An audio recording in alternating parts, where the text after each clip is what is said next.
First Contact's Fatal Mistake.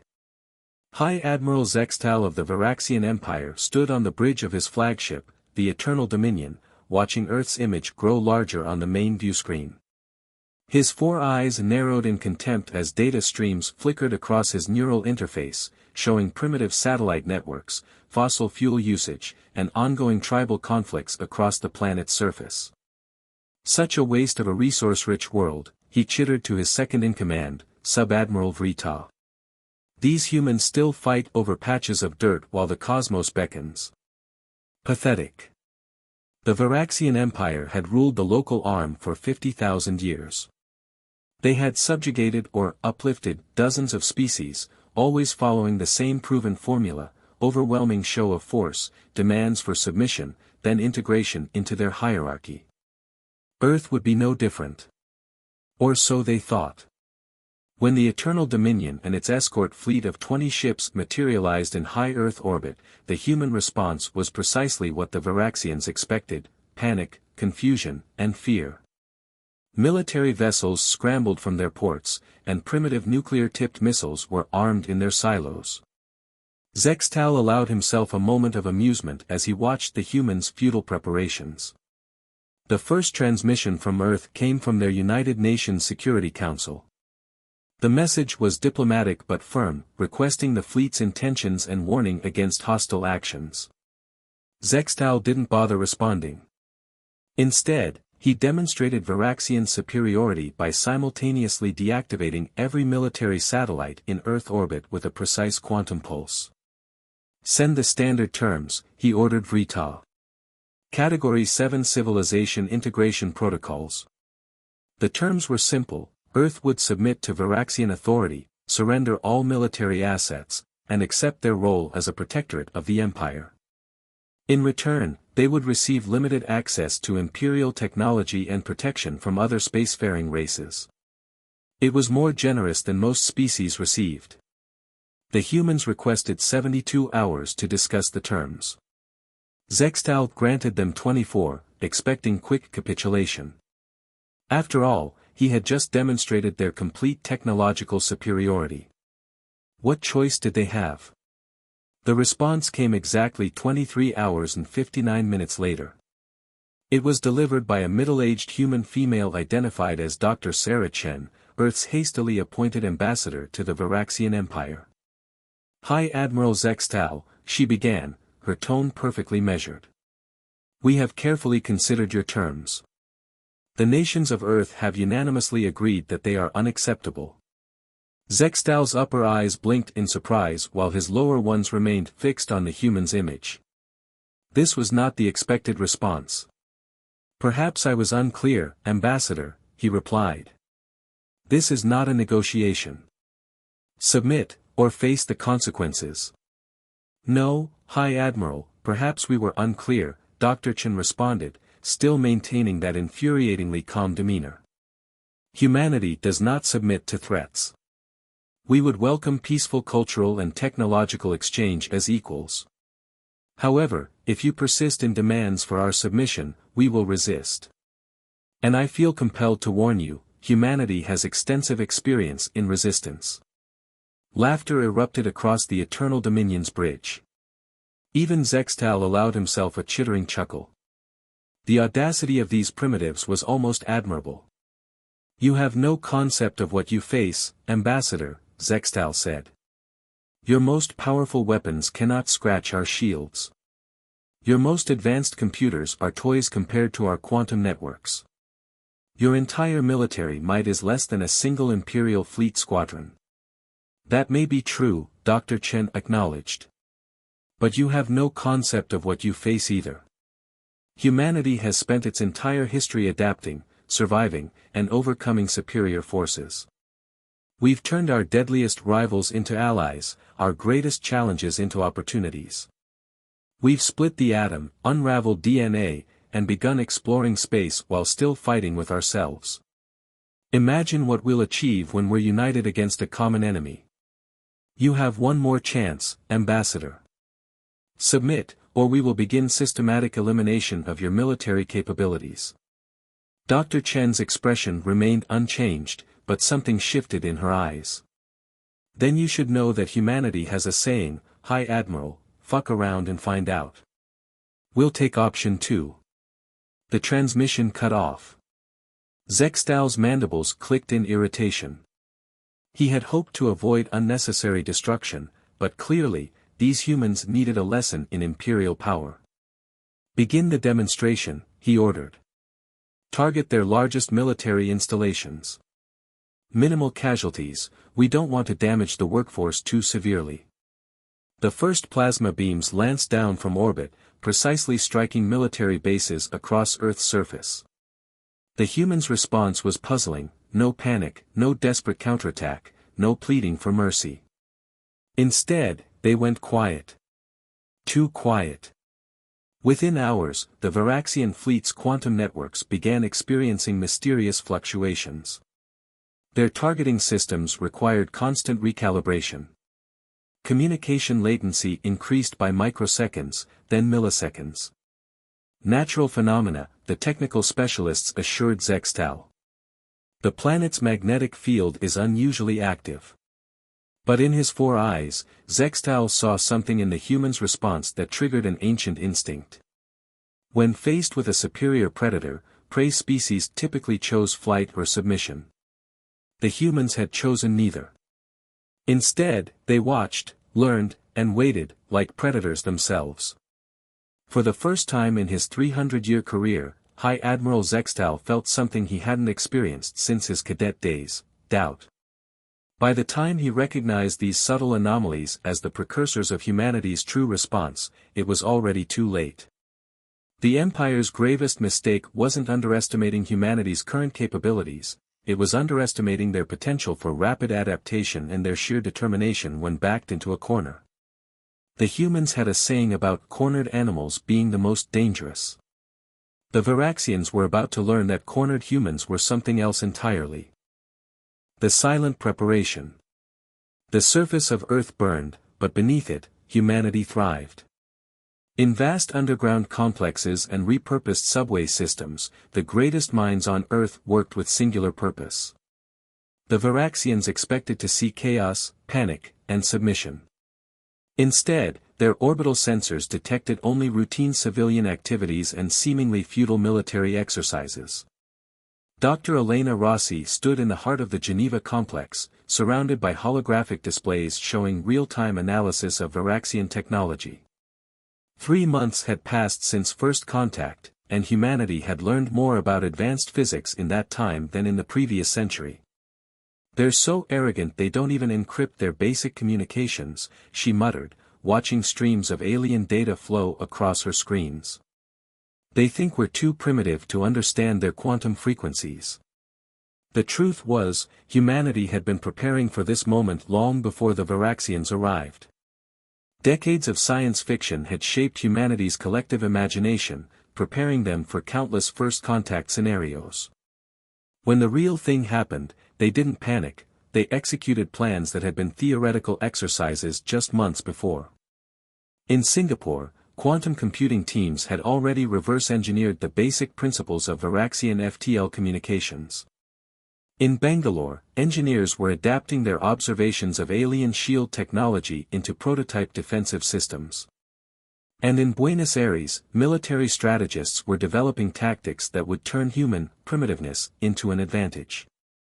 General Maria Santos walked into Elena's lab, her uniform bearing the new United Earth Defense Force insignia.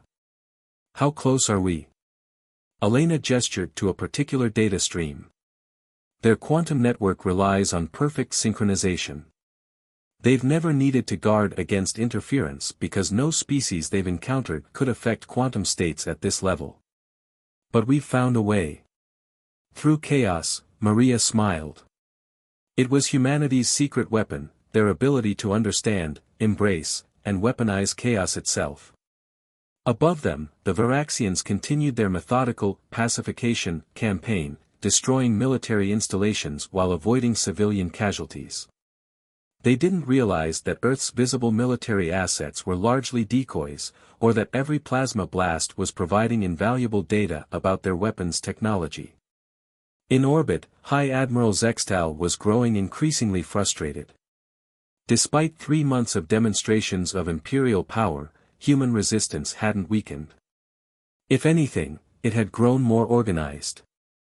Their militaries had adapted with suspicious speed, moving assets before they could be targeted, using primitive but effective countermeasures against imperial scanning. "Something isn't right," he muttered, watching another human base evacuate moments before his ships could target it. "They're learning too quickly." His intelligence officers assured him this was impossible. Humans were centuries behind in theoretical physics, millennia behind in practical application. They couldn't possibly understand imperial technology, let alone counter it. But in laboratories across Earth, impossible things were happening. Dr. Chen, who had delivered humanity's defiant response months ago, now stood in a secured bunker beneath Mount Cheyenne, watching humanity's greatest achievement take shape. The device before her seemed to defy physics itself, a quantum interference generator that could disrupt the very foundations of Varaxian technology. "We're ready for Phase 2, she announced to the assembled military and scientific leadership. The Varaxians believe they're dealing with a primitive species learning its place. They don't realize they're dealing with a planet full of people who've spent generations imagining and planning for this exact scenario. Around the world, hidden factories had retooled to produce weapons and defenses based on reversed-engineered alien tech. But humanity wasn't trying to match Varaxian technology, they were developing countermeasures that used their own scientific principles against them. The Varaxians had mastered quantum mechanics, but they used it in rigid, predictable ways. Humans, with their shorter lifespans and constant drive to innovate, looked for shortcuts, workarounds, and completely new approaches. Their entire civilization is built on quantum predictability, Elena explained to the general. They've never encountered a species that could introduce true quantum uncertainty into their systems. They don't even have protocols for dealing with it. In orbit, the first signs of trouble were subtle. Targeting systems took microseconds longer to lock. Communications experienced random delays. Shield harmonics fluctuated in ways the Varaxian engineers couldn't explain. Natural phenomena, they continued to insist, even as the anomalies grew worse. Their quantum networks, the backbone of their technological superiority, were experiencing unprecedented instability. The humans watched and waited, gathering data from every Varaxian response, probing for weaknesses with carefully designed, primitive countermeasures that masked their true capabilities. In the Oval Office, now located in a bunker 2 miles beneath the original White House, the President of the United States met with her counterparts from other major powers via quantum-encrypted channels that the Varaxians couldn't detect. "Are we ready?" she asked. On screens around the room, leaders from China, Russia, the European Union, India, Brazil, and dozens of other nations nodded in agreement. The old rivalries and conflicts that had divided humanity for so long had been set aside. They had a common enemy now, and humanity's talent for adaptation had never been stronger. "Begin Phase 2, the President ordered. Across the planet, hidden facilities powered up technologies that shouldn't have been possible. Quantum interference patterns rippled through space, invisible to conventional sensors but devastating to Varaxian systems that relied on quantum precision. In his flagship, High Admiral Zextal felt the first real stirrings of fear as reports of system failures began flooding in.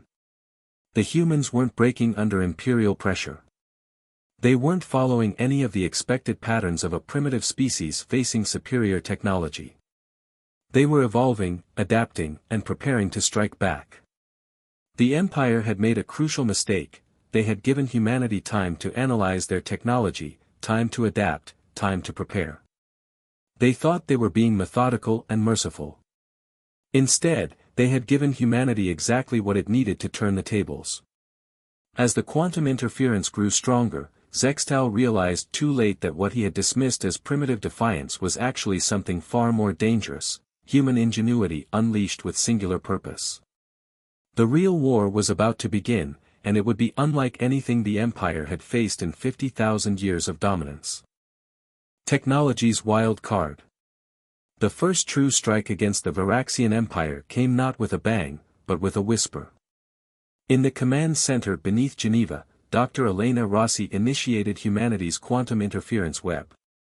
Thousands of hidden transmitters around the globe activated simultaneously, creating a chaotic quantum field that rippled through space. To human technology, built to operate in natural chaos, it was harmless. To the Varaxians' perfectly synchronized quantum systems, it was devastating. On the bridge of the Eternal Dominion, High Admiral Zextal watched in horror as his fleet's integrated networks began to fail. Shield harmonics fluctuated wildly. Targeting systems lost precision. Even basic ship-to-ship communications became unreliable. Impossible, he chittered, all four eyes fixed on the cascading failure reports. Their technology is primitive. They cannot affect quantum fields at this level. But they could, and they had. While the Varaxians had perfected quantum technology through millennia of incremental advancement, humanity had approached it from an entirely different angle. They didn't try to achieve perfect quantum synchronization, they weaponized quantum uncertainty itself. In underground bases across Earth, the next phase began. Dr. Sarah Chen stood before the United Earth Defense Council, presenting humanity's masterstroke. We call it the Quantum Chaos Network, she explained. While the Varaxians built their technology on predictable quantum states, we've developed systems that thrive on uncertainty. Our AI warfare platforms don't just adapt to chaos, they generate it. The AI systems she spoke of were unlike anything the Varaxians had conceived. Where imperial computers required perfect quantum coherence, human AIs were designed to operate in conditions of extreme uncertainty. They were digital evolution accelerated to terrifying speeds. General Santos watched as the first wave of human counterattacks began. Swarms of small, seemingly primitive drones launched from hidden bases. The Varaxians initially ignored them, their sensors showed no weapons, no shields, nothing but basic propulsion systems. That was their second fatal mistake. Each drone carried a quantum consciousness, an AI that could rewrite its own code in real time, adapting to Varaxian countermeasures before they were even fully deployed. They didn't need powerful weapons, they were weapons, their very existence disrupting the carefully ordered quantum fields the Varaxians relied upon. Your empire's greatest strength is also its greatest weakness, Dr. Chen's voice echoed across all Varaxian frequencies, a feat that should have been impossible with their technology level. You built perfection. We built adaptation. The drones swarmed around Imperial ships, creating localized fields of quantum chaos. Varaxian shields, dependent on precise quantum harmonics, fluctuated and failed. Their weapons, requiring perfect quantum targeting, became useless. Even their FTL communications, the backbone of their empire, dissolved into noise. In his flagship, Zextal faced a scenario no Imperial commander had encountered in 50,000 years, total technological superiority turned against itself. His ships, the pride of the Empire, were being reduced to drifting hulks by technology he had dismissed as primitive. How, he demanded, watching another cruiser's systems fail. How did they advance so quickly? The answer came from his own intelligence officers, their mandibles clicking in distress as they finally understood. The humans hadn't needed to advance through 50,000 years of quantum technology development. They had looked at it from an entirely different perspective, finding weaknesses the Empire had never considered because they violated everything the Varaxians believed about how technology should work. Where the Empire built systems of perfect order, humanity embraced chaos theory. Where Imperial ships required precise quantum synchronization, human vessels surfed waves of uncertainty. Where Varaxian AIs followed rigid quantum protocols, human artificial intelligence evolved in microseconds. The results were devastating. Imperial ships, unable to maintain their quantum field integrity, found their advanced technology reduced to its most basic functions. Meanwhile, human forces, operating on principles of controlled chaos, struck with increasing precision. In orbit, the first human capital ships revealed themselves, rising from hidden lunar bases. They weren't the crude vessels the Varaxians had expected. These ships incorporated both reverse-engineered Imperial technology and uniquely human innovations. Their hulls rippled with quantum disruption fields. Their weapons fired shots that existed in multiple quantum states simultaneously, making them impossible to shield against. "You thought we would try to copy your technology," Dr. Chen's transmission continued. "Instead, we found ways to turn it against itself. Every demonstration of your power gave us more data. Every attack taught us more about your weaknesses. You gave us time to adapt, and adaptation is what humanity does best."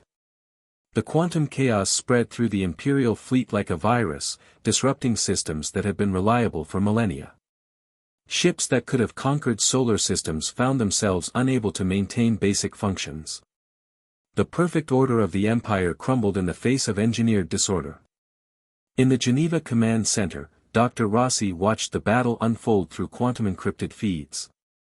The Varaxians were learning, trying to adapt their systems to operate in chaos, but they were fighting against 50,000 years of ingrained technological philosophy. Their entire civilization was built on principles that humanity had just proved fundamentally flawed. "Send in the Harbingers," General Santos ordered. The Harbingers were humanity's masterpiece, ships that appeared to break the laws of physics itself. They didn't try to achieve quantum coherence, they weaponized quantum decoherence. They didn't fight chaos, they were chaos incarnate. As the first Harbinger appeared next to the Eternal Dominion, Zextal finally understood the true magnitude of the Empire's mistake. They hadn't discovered a primitive species ready for uplifting. They had awakened a force of nature that had turned their own fundamental assumptions against them. The real question was no longer whether humanity could resist the Empire, but whether the Empire could survive humanity's response. The networks of war. The Varaxian Empire had never encountered warfare like this. Their military doctrine, refined over 50 millennia, was based on hierarchy, order, and overwhelming force. But humanity's approach to combat defied every principle they held sacred. There was no central command to target, no primary fleet to engage, no critical infrastructure to destroy. Instead, humanity fought like their internet worked, a vast, decentralized network where every node could act independently yet coordinate seamlessly. "They're everywhere and nowhere," Sub-Admiral Vrita reported, mandibles clicking in frustration. "Every time we adapt to one threat, they've already evolved 5 new ones." High Admiral Zextal watched as another squadron of Imperial ships went dark, their quantum systems shredded by human chaos technology.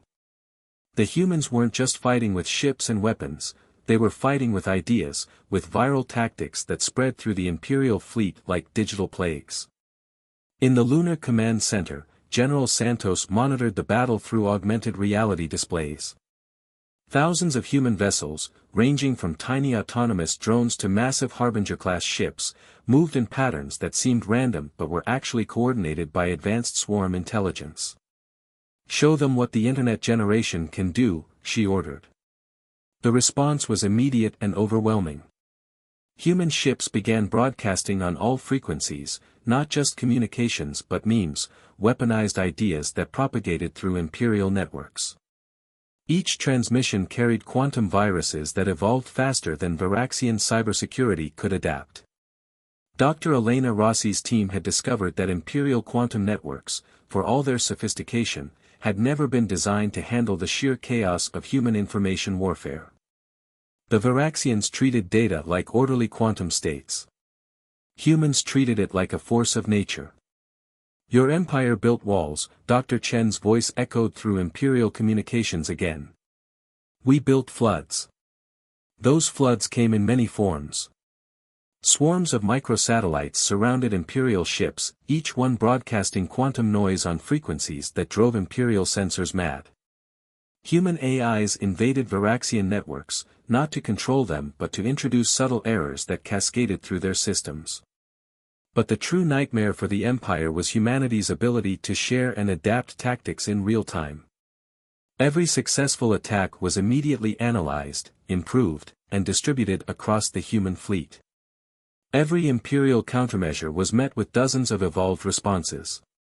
They're treating space combat like a massive multiplayer game, one human operator explained to General Santos. Every pilot, every ship, every AI is learning and sharing strategies in real time. The Empire's rigid command structure couldn't keep up. By the time orders traveled up and down their chain of command, the humans had already adapted and moved on to new tactics. Imperial ships found themselves facing attacks that exploited vulnerabilities they didn't even know they had. In orbit around Mars, a hidden human facility activated, revealing humanity's masterstroke, the quantum mimetic engine. It was a system that turned information itself into a weapon, broadcasting data patterns that interfered with the very foundations of Imperial technology. Your quantum networks expect order, Dr. Rossi explained to the Defense Council. We're giving them chaos, encoded in formats their systems try to understand but can't process. It's like trying to divide by zero, their entire system crashes trying to make sense of it. The effects were catastrophic for the Imperial fleet. Ships that managed to adapt to one form of attack found themselves vulnerable to dozens of others. The humans weren't fighting fair, they were fighting smart, using every dirty trick, hack, and exploit they could devise. On the bridge of the Eternal Dominion, High Admiral Zextal faced a horrifying realization. The Empire had spent 50,000 years perfecting its military might, but humanity had spent its entire history learning to fight against superior forces. They didn't need to match Imperial technology, they just needed to disrupt it. Target their command centers, he ordered desperately. Cut off their leadership. But there were no command centers to target. Human military operations were distributed across thousands of locations, linked by networks that adapted faster than the Empire could track them. Every time they destroyed one node, dozens more took its place. You still don't understand, Dr. Chen's transmission cut through the chaos. We don't fight like you. We don't think like you. We grew up in a world where information flows freely, where ideas evolve and spread at the speed of light. We turned our greatest weakness, our chaos, our diversity, our constant conflict, into our greatest strength. The battle had become more than a clash of ships and weapons. It was order versus chaos, rigid perfection versus constant adaptation. The Empire had built its power on stability and control. Humanity had built its strength on change and disruption. As his fleet crumbled around him, Zextal finally understood what they were really fighting. The humans hadn't just developed new technology, they had developed a new way of thinking about warfare itself. Every Imperial tactic, every strategy refined over millennia, was being countered by approaches that no sane military would have considered. The Empire was fighting ghosts, shadows that shifted and changed faster than they could track. And those ghosts were winning, not through superior firepower or advanced technology, but through the pure, unstoppable force of human innovation unleashed. The networks of war had evolved, and humanity was its new master. Empire's reckoning. The end came not with the destruction of the Imperial fleet, but with understanding. High Admiral Zextal stood in the grand chamber of the Emergency Imperial Council, his once pristine uniform showing signs of battle damage. Before him, the highest authorities of the Varaxian Empire watched in stunned silence as he played back recordings of humanity's devastating counteroffensive. We were wrong, he declared, his 4 eyes fixed on the Imperial Patriarch. Not just about humans' capabilities, but about everything we believed about technological advancement. The evidence was undeniable.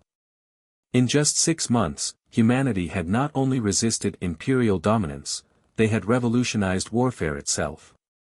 The Empire's losses weren't just in ships and resources, they had lost something far more precious, their certainty. On Earth, celebrations were tempered with purpose. Dr. Sarah Chen and Dr. Elena Rossi stood before the United Earth Defense Council, presenting their analysis of the conflict's implications. The Varaxians weren't wrong about their technological superiority, Dr. Chen explained. They were wrong about what superiority means. They built perfect systems for a perfect universe. We built adaptive systems for a chaotic one. The quantum interference web that had crippled the Imperial fleet now served another purpose. It maintained a shield of controlled chaos around Earth, making it impossible for conventional quantum technologies to operate without human cooperation. The Empire's greatest weapons were useless in the face of engineered uncertainty. But humanity's victory had taught them something vital, the importance of wisdom to match their ingenuity. "We could push our advantage," General Santos noted during the strategic review. "Our Harbinger ships could reach the Empire's core worlds within days. But that's not who we choose to be." Instead, humanity extended an unprecedented offer to the Empire. Dr. Chen delivered it personally to the Imperial Council, an invitation to collaborate, to share knowledge not as conquerors and subjects, but as civilizations with different perspectives on the universe. "You mastered quantum precision over 50,000 years, she told them. "We mastered quantum chaos in 6 months. Imagine what we could achieve together." The Imperial Patriarch, silent until now, leaned forward on his ancient throne. "You could destroy us," he observed. "Why don't you?" "Because we remember our own history," Dr. Chen replied. "We remember how many times violence bred violence, how conquest led only to more conflict. We developed our chaos technology not because we wanted to fight, but because you left us no choice. Now we're choosing a different path." The offer was revolutionary. Humanity would share their chaos technology, teaching the Empire how to adapt their perfect quantum systems to operate in uncertainty. In return, the Empire would share their accumulated knowledge, helping humanity refine their chaotic innovations into something more controlled. "Your empire has stood for 50,000 years because you maintained perfect order," Dr. Chen explained. "Earth has survived because we learned to thrive in chaos. Both approaches have value. Both have limitations. Together, we could transcend those limitations." The decision wasn't immediate. The Empire had to swallow its pride, to acknowledge that their fundamental assumptions about technological progress had been flawed. But they had also seen the alternative, their perfect order shattered by human-engineered chaos. 1 year after the failed invasion of Earth, the galaxy witnessed something unprecedented, the signing of the Terra Imperial Accord. The agreement established new principles for galactic civilization, acknowledging both the value of ordered progress and the power of adaptive chaos. High Admiral Zextal, now serving as Imperial Ambassador to Earth, stood in the same United Nations chamber where humanity had first defied Imperial demands. "We came to teach you your place in the galaxy," he admitted to the Assembly. "Instead, you taught us that the galaxy has room for many paths to advancement." The humans, true to their nature, were already looking forward. The combined insights of Imperial quantum precision and human chaos theory were opening new frontiers in technology. Ships combining both philosophies could achieve things neither civilization had thought possible. But perhaps more importantly, the conflict had taught both humanity and the Empire crucial lessons about assumption and arrogance. The humans learned to temper their chaos with wisdom, while the Empire learned to adapt their order with flexibility. Dr. Elena Rossi, working with Imperial scientists in a joint research facility on Mars, summed it up best: "The universe isn't ordered or chaotic, it's both. We just had to stop fighting each other to see it." As ships bearing both human and Imperial markings began exploring the galaxy together, the story of humanity's stand against the Empire became legend. Not because of their victory in battle, but because they had turned that victory into something greater, a bridge between order and chaos, precision and adaptation, past and future. The price of arrogance had been high, but the rewards of understanding proved even greater. In the end, humanity's greatest achievement wasn't defeating the Empire, it was showing them a new way to view the universe itself.